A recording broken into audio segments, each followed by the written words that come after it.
விருந்து சேனலுக்கு உங்களை அன்புடன் வரவேற்கிறோம். உளுந்து உடம்புக்கு வலு சேர்க்கக்கூடியது, மிளகு எதிர்ப்பு சக்தியை தரக்கூடியது. புரட்டாசி மாதம் நடக்கிறதுனால பெருமாளுக்கு சனிக்கிழமையில் வடை செஞ்சு படைக்கிறது பழக்கம். அதுவும் வெங்காயம் சேர்க்காம செய்கிறது முக்கியம். இன்னைக்கு நம்ம சேனலில் உளுந்தையும் மிளகையும் சேர்த்து அருமையான வடை செய்ய போகிறோம்.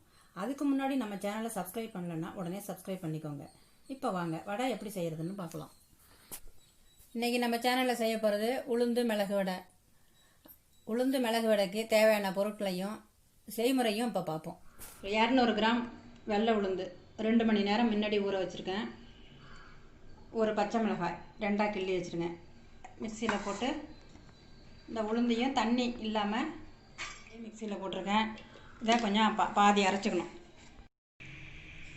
உளுந்து பாதி அரைப்பட்டிருக்கு. இப்போ கொஞ்சம் பெருங்காயம், ஊற வச்ச பெருங்காயம் தண்ணி கொஞ்சம் ஊற்றிக்கிறேன். இதில் தேவையான அளவுக்கு உப்பு வச்சுருக்கேன்.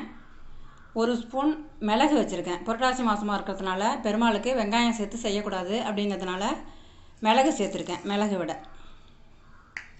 இதை நல்லா அரைச்சிக்கணும்.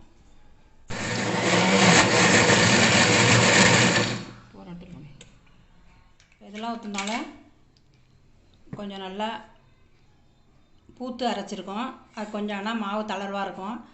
அதுக்காக 1 ஸ்பூன் அரிசி மாவு, வெறும் அரிசி மாவு, பச்சரிசி மாவு 1 ஸ்பூன் மூடி மிக்சியில் இன்னும் சத்து நாளே கலக்கிற அளவுக்கு இன்னும் சத்து நாளே அரைச்சிக்கணும்.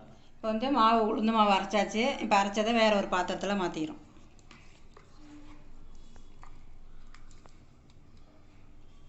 கருவேப்பிலை கொத்து பொடியாக கிள்ளியே அதில் போட்டுக்கிறோம்.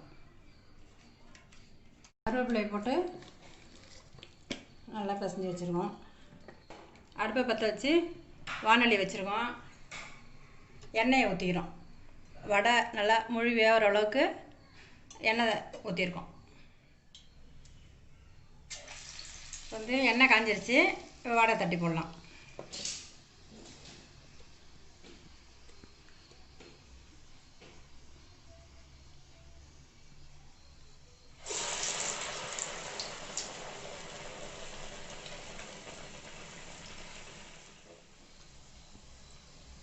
எண்ணெய் ரொம்ப புகையாமல் அடுப்பையும் கொஞ்சம் குறைச்சிக்கிட்டு, ரொம்பவும் குறைக்க வேணாம், லேசாக கொஞ்சம் தீயை குறைச்சிக்கிட்டு போட்டோம்னாக்கா வடை நல்லா உப்பி நல்லா இருக்கும்.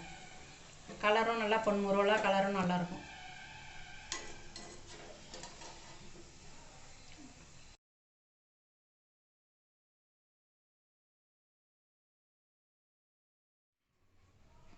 மிளகு வடை இப்போ ரெடி ஆகிடுச்சு. இந்த மிளகு வடையை இந்த புரட்டாசி மாதத்தில் விரதம் இருக்கிறவங்க ஒண்டியும் பெருமாளுக்கு சமைக்கும்போது வெங்காயம் போட்டு செய்யக்கூடாது. அதனால் நான் மிளகு போட்டு செஞ்சுருக்கேன்.